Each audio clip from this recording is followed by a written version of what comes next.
오늘 주어진 본문을 가지고 여러분에게 드릴 하나님의 말씀은 출애굽의 목적은 오직 예배이다 라는 제목으로 여러분에게 하나님의 말씀을 전하도록 하겠습니다. 여러분, 이스라엘 백성들이 이제 애굽에서 430년 동안의 종살이를 하고 하나님이 그들 가운데에 자유와 해방을 허락하셨죠. 그런데 애굽에 있는 이스라엘 백성들을 430년 동안 종살이를 이제 모든 것을 다 끝내고 하나님이 그들을 애굽에서 구원해내고자 하셨던 이유가 뭘까? 그냥 종살이를 오랫동안 했던 백성들이 불쌍해서? 여러분들이 그 생각을 하셔야 돼요. 왜 백성들이 하나님이 430년간의 종살이를 종결하고 왜 그들을 애굽에서 건져내셨을까? 하나님의 백성이니까 책임지시려고, 아니면 불쌍해서? 어떤 이유인가 너무나 중요합니다. 왜냐하면 이 이유를 우리가 분명히 알아야 오늘날 우리들도 그 같은 동선에 있는 하나님의 백성들이다라고 하는 것을 우리가 인정하게 되고, 우리도 거기에 같이 마음을 같이 할 수가 있고 뜻을 같이 할 수가 있거든요. 그래서 이건 너무나 중요한 거예요. 하나님의 백성이니까 하나님이 그들을 책임지시려고, 아니면 하나님이 그들이 너무 불쌍해서 애굽의 종살이를 종결하고 하나님이 그들을 건져내시려고 했던 이유가 전혀 아닙니다. 하나님이 이들을 430년 동안의 종살이를 끝내고 백성들을 구원하셨던 이유는 딱 하나입니다. 딱 하나. 그 이유에 대해서 제가 말씀을 드릴 테니까 잘 들으세요. 자, 먼저 이스라엘 자손들이 애굽에서 앞으로 430년 동안 애굽에서 종살이를 하게 될 거라고 하는 것을 창세기에서부터 이미 예언을 했어요. 어디에서 예언했다고요? 창세기에서 먼저 이미 예언이 되었어요. 자, 창세기 말씀 열어주실래요? 15장. 여호와께서 아브라함에게 이르시되 너는 정령이 알라. 네 자손이 이방에서 계기되어 그들을, 이방인들을 섬기겠고 그들은 400년 동안 네 자손을 괴롭게 하리니. 그들이라고 하는 것은 애굽을 말하는 거죠. 애굽 사람들은 400년 동안 이스라엘 자손들을 괴롭게 하리니 그 섬기는 나라를 내가 징치할지며. 언젠가는 하나님이 그 애굽을 손을 대겠다, 이 말씀을 하고 있는 것이죠. 그 후에는 어떤 일이 벌어진다고 했냐면 네 자손이 그 애굽에서 큰 재물을 이끌고 나오게 될 것이고 너는 장수하다가 평안히 조상에게로 돌아가서 장사될 것이다. 이렇게 하나님이 이미 아브라함을 통해서 이스라엘 백성들이, 네 자손들이 이스라엘 백성들이 될 것인데 그 이스라엘 백성들이 애굽에서 객으로 끌려가서 400년 동안 그 나라 백성들을 섬기는 그런 종살이를 하게 될 것이다. 이렇게 하나님이 예언을 했단 말이에요. 그래서 이 예언대로 결국에는 출애굽기를 가보면 이스라엘 백성들이 애굽에서 종살이를 하다가 하나님의 극적인 은혜로, 하나님의 역사하심으로 애굽에서 이 창세기 15장 13절로부터 15절의 말씀 그대로 예언했던 대로 그대로 이루어지지요. 그래서 하나님이 애굽을 징치할지며 라고 했던 그 말씀대로 하나님이 이스라엘 백성들을 구원해내기 위해서 애굽을 치십니다. 맞죠? 애굽을 치시죠. 10가지 재앙을 통해서 치시죠. 그리고 난 다음에 이스라엘 백성들이 여기서로부터 이제 출애굽의 역사가 실질적으로 일어나죠. 출애굽기 12장 말씀 열어주세요. 이스라엘 자손이 애굽에 거주한 지 430년이라 430년이 마치는 그날에 여호와의 군대가 다 애굽 땅에서 나왔다. 여호와의 군대가, 여호와의 이스라엘의 모든 백성들이 한 명도 빠짐없이 애굽 땅에서 다 나왔다.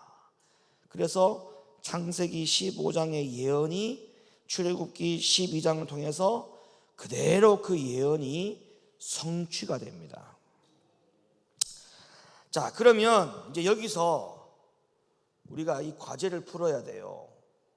왜 하나님이 이들을 나오게 했을까? 단지 430년 동안 종살이를 했던 그들이 불쌍히 여겨져서 하나님의 백성들이니까 하나님 책임지시려고, 그런 이유와 목적 때문에 하나님이 이들을 애굽에서 인도해 내셨다. 그런 말씀이 성경에 단 한 구절도 없어요. 다시 말하면 그것은 하나님이 백성들을 애굽 땅에서 건져내신 이유가 안 된다는 거예요. 이유가 아니다라는 거예요. 그러면 430년 동안 종살이를 하는 이 백성들을 왜 애굽에서 광야로 나오게 했느냐? 애굽에서 광야로 나오게 하신 이유가 뭐냐? 그 이유에 대해서 출애굽기 3장은 이렇게 기록하고 있어요. 출애굽기 3장, 모세가 하나님께 고하되 내가 누구간데 바로에게 가며, 애굽에 있는 왕이었죠. 내가 누구간데 바로에게 가며 이스라엘 자손을 애굽에서 인도하여 내리까?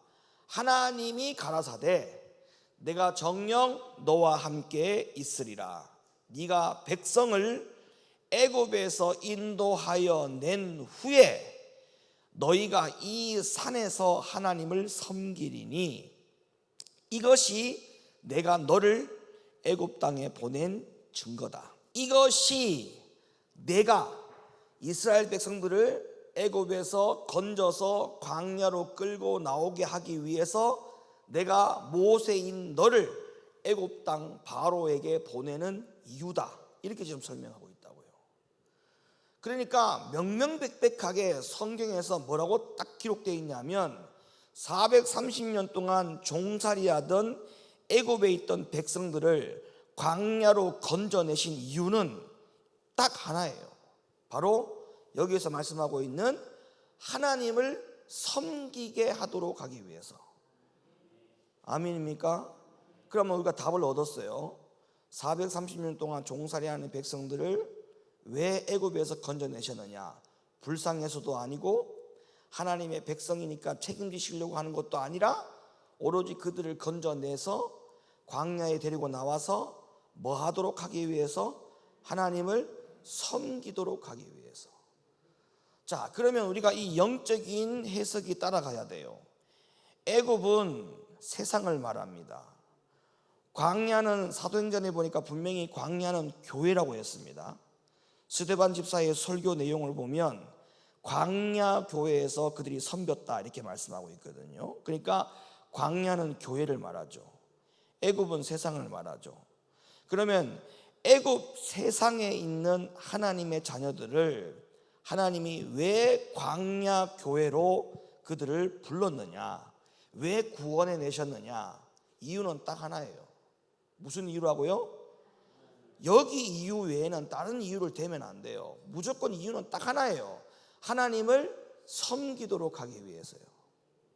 그러면 우리가 하나님의 자녀가 되었고 또 하나님의 자녀가 된 사람으로서 우리를 교회에다가 보냈고 광야로 보냈고, 그러면 왜 우리를 하나님의 사람이 아닌 세상의 사람으로 애굽에 그냥 남겨둬도 될 터인데 왜 많고 많은 애굽의 세상 사람들을 하나님이 다 건져내어서 그들을 광야 교회로 데리고 와서 하나님을 섬기게 한 것이 아니고, 왜 하나님이 특별히 그들 가운데에 건져내어서 특별한 사람들을 광야로 데리고 와서 하나님을 뭐 하도록 하기 위한 것이냐?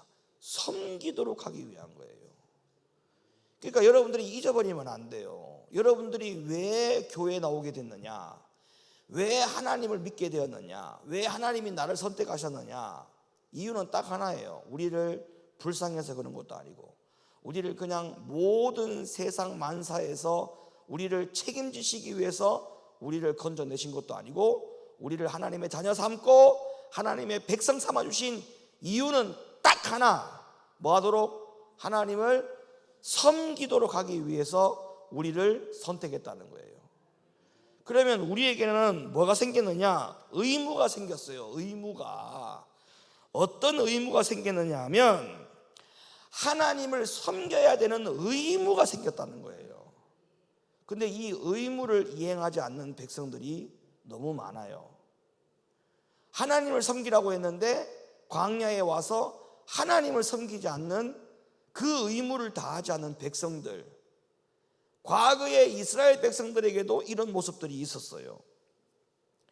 자, 애굽에서 이스라엘 백성들이 하나님을 어떻게 섬기도록 했느냐 볼까요? 사도행전 7장 6절, 하나님이 또 이같이 말씀하시되 그 씨가 다른 땅에 나그네 되리니 그 땅 사람이 종을 삼아 400년 동안을 괴롭게 하리라 하시고, 또 가라사대 종 삼는 나라를 내가 심판하리니 그 후에 저희가 나와서 이곳에서 나를 섬기리라 하셨다. 이곳에서 나를 섬기라고 하셨다. 그러니까 광야로 나온 하나님의 자녀들을 하나님을 섬기게 하기 위해서 하나님이 그들을 건졌는데, 광야에 나온 하나님의 사람들에게 하나님을 어디서 섬기라고 또한 말씀하셨느냐 하면 이곳에서라고 분명히 말씀하고 있어요. 그러니까 이건 뭔 말이냐면 마음대로 해서는 안 된다는 거예요. 마음대로. 이곳에서라고 하는 것을 장소를 특정해 주셨어요. 장소를 특정해 주셨다고요.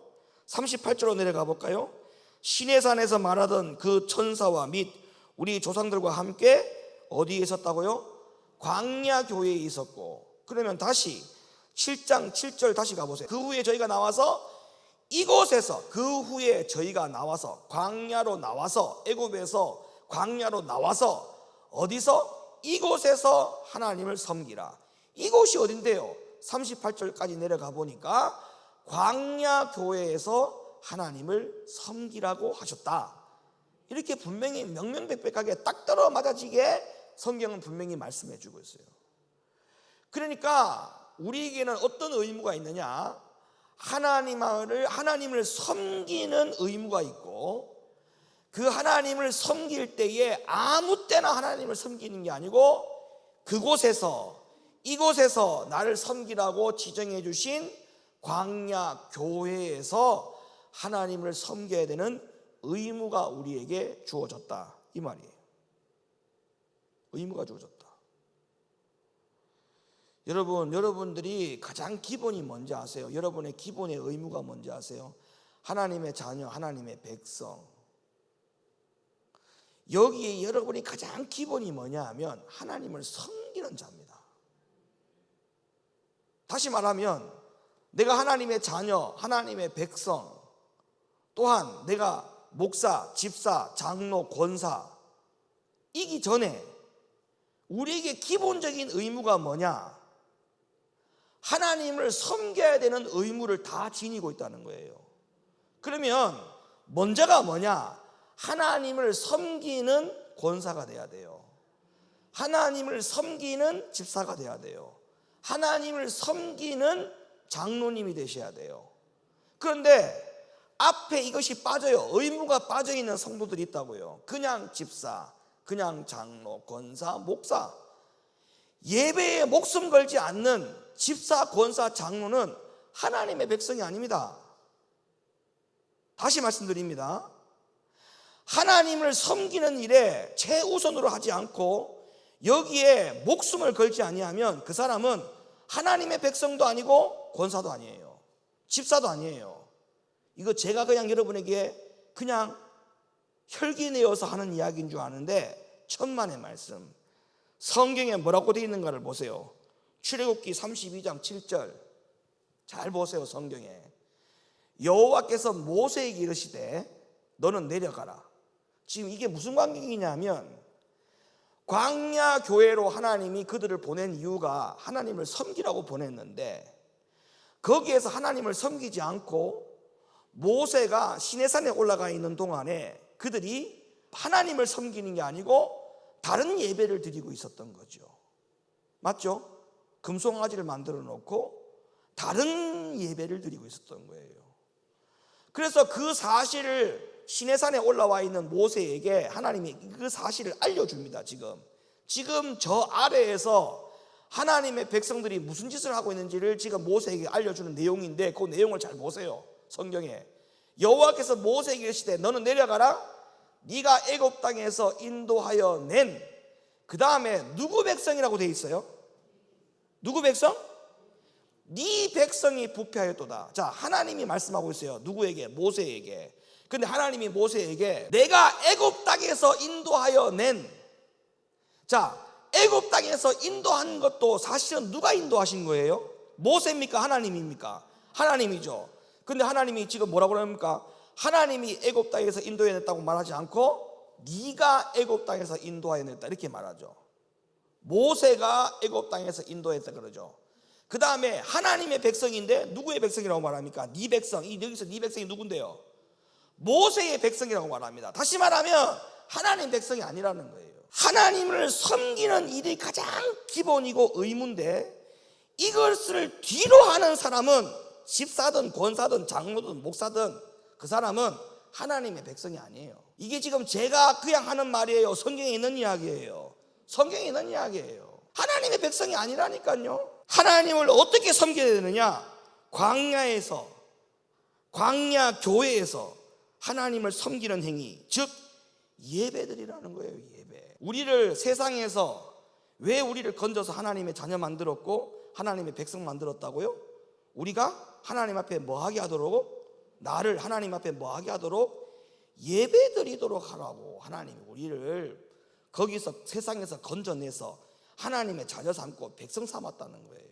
여러분, 6.25 전쟁 때도 예배드렸어요. 이게 한국 기독교 역사 안에 나옵니다. 6.25 전쟁 때도 뭐 했다고요? 예배드렸어요.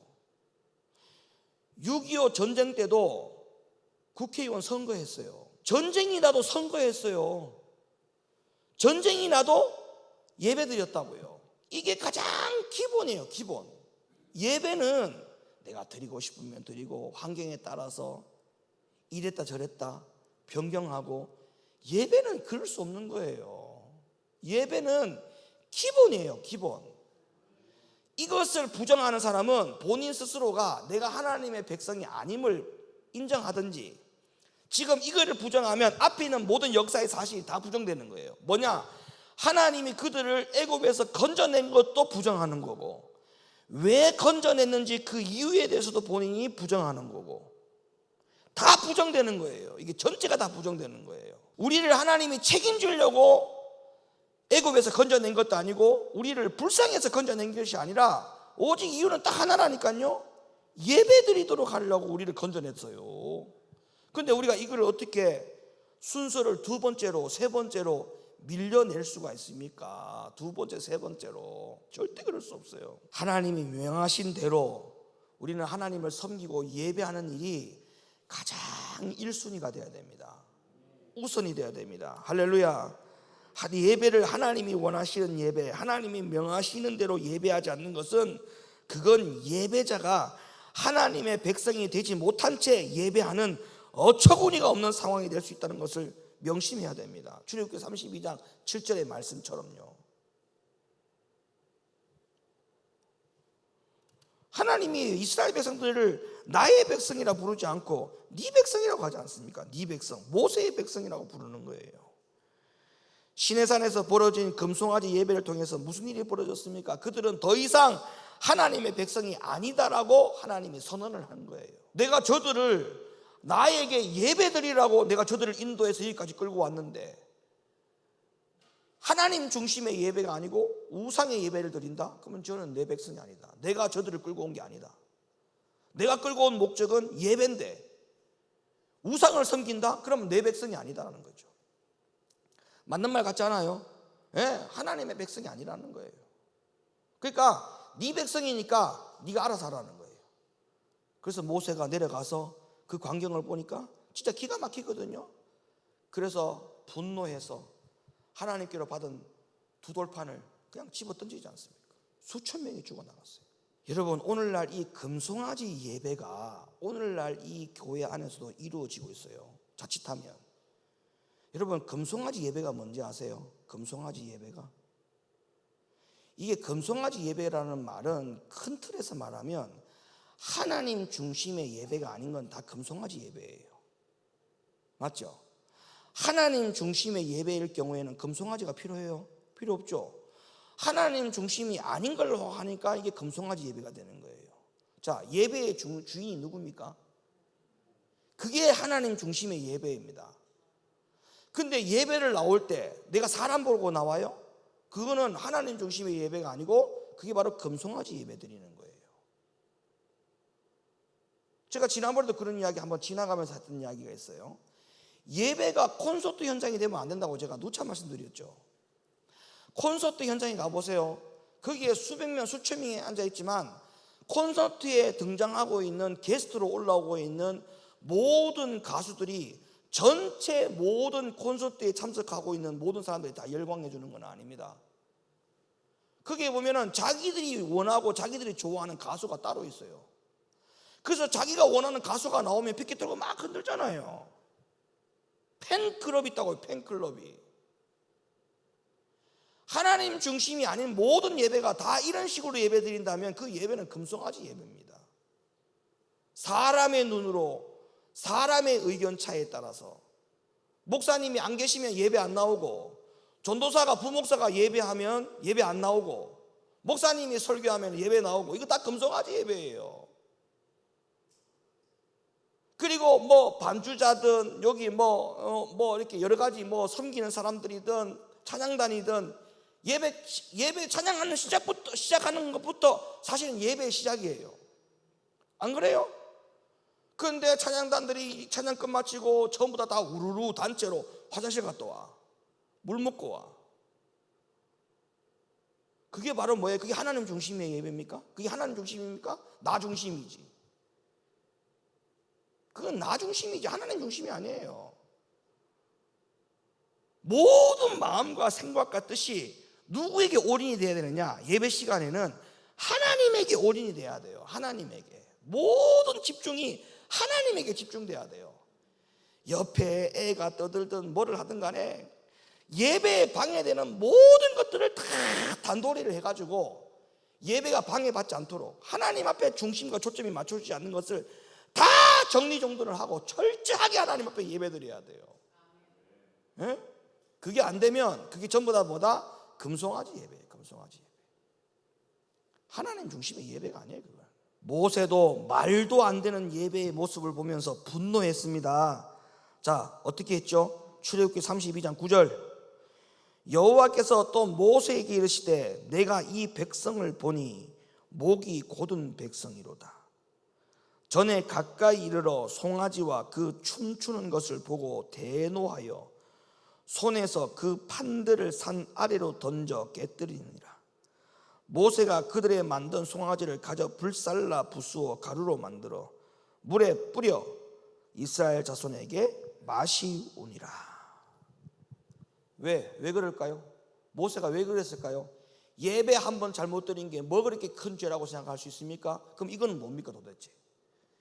예배 한 번 잘못 드린 거 가지고 목사님 그렇게 야단을 칩니까? 그럼 이 광경은 뭡니까? 모세는 이거 딱 한 번이었어요. 한 번이었잖아요. 이들이 뭐 금송아지 2번 만들었어요? 한 번 만들었어요. 한 번. 그런데 십계명 돌판을 집어 던지고 그걸 전부 다 가루를 만들어 가지고 송아지를 다 불살라서 빻아가지고 가루를 만들어 가지고 다 전부 다 이스라엘 백성들에게 먹이도록 했지 않습니까? 왜 그랬을까요? 왜? 하나님이 너희들을 애굽 땅에서 430년 동안 종살이 하다가 그냥 그대로 하나님이 내버려둬도 될 터인데 너희들을 왜 건져냈는데, 너희들 건져낸 이유는 딱 하나야. 하나님 앞에 예배드리라고 건져낸 거야. 근데 지금 뭐 하는 거야? 왜 금송아지 예배드려? 왜 하나님 앞에 집중 못해? 왜 예배를 이런 식으로 드려? 모세가 분노한 거죠. 예배를 근성근성 드리는 거는요 절대 용납이 되어서 안 돼요. 자기 스스로를. 예? 그거는 정말 잘못된 거예요. 예배에 어떻게 집중 안 할 수가 있습니까? 예배에 사력을 당해야 되고 예배에는 목숨을 걸어야 되고 이 예배에 내가 방해되는 요소들을 다 딱 사전에 차단시키고 예배에 집중하지 않는다면 그 사람은 그 예배 실패한 겁니다. 한 번 예배 실패해도 이런 일이 벌어지는데, 다시 말씀드립니다. 애굽에서 나온 이유가 뭐라고요? 예배드리게 하려고. 출애굽의 목적은 오직 뭐라고요? 예배예요. 세상에서 우리를 왜 하나님 자녀 만들었어요? 이유는 딱 하나예요. 예배드리라고. 예배 안 드리는 사람은 하나님의 자녀가 아닙니다. 왜? 하나님의 자녀 만든 이유가, 광야 교회로 데리고 온 이유가 하나님 앞에 예배드리라고 한 것인데, 예배를 안 드린다는 것은 그 사람은 하나님 자녀가 아닌 거예요. 미안한 말이지만 하나님 자녀가 아닌 거예요. 뭐 때문에 예배 못 나오는 이유가 얼마나 많습니까? 예배하는 것을 실패하는 건 애굽에서 건져낸 것을 감사하지 못하는 사람과 같은 거예요. 그 다음에 예배하는 것을 실패한다는 것은 구원을 얻고자 하는 마음에서 이미 떠나 있는 사람이라고밖에 볼 수밖에 없어요. 예배와 어떤 것과 바꿀 수 없다라고 생각을 해야 돼요. 모든 내 스케줄이 예배 중심으로 가야 돼요. 예배 중심. 여행을 갔다 오더라도 예배를 건너뛰고 여행을 가서도 안 되는 부분이고, 신혼여행을 갔다 오더라도 예배를 건너뛰고 신혼여행 갔다 오면 안 되는 거예요. 왜? 내가 하나님의 백성이니까 그렇게 해야 한다는 거예요. 하나님의 백성이니까. 하나님이 그렇게 백성 만드는 이유가 예배드리라고 하나님의 백성 만들어놨는데, 예배를 안 드린다? 그럼 하나님의 자녀인 것을 스스로가 본인이 포기한 거예요. 내 모든 스케줄이 예배 중심 맞춰줘야 돼요. 예배 중심. 내가 뭘 하든지 예배에 문제가 생긴다?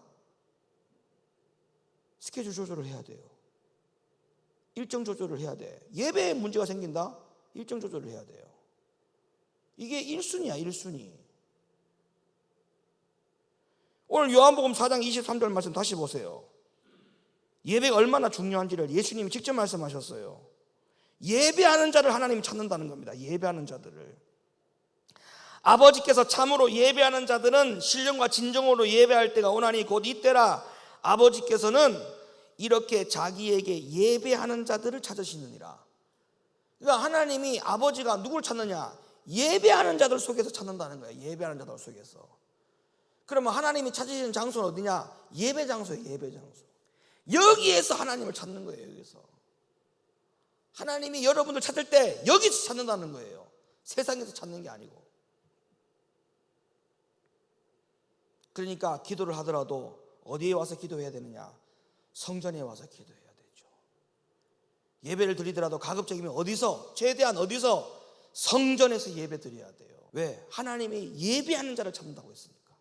하나님은 영이시니 예배하는 자가 신령과 진정으로 예배할지니라. 그래서 우리의 모든 기초가 뭐냐? 예배로부터 시작됩니다. 그래서 뭐니 해도 예배 중심, 예배의 기본, 예배의 목숨 거는 우리 모든 성도들 되시기를 예수님의 이름으로 간절히 축원합니다.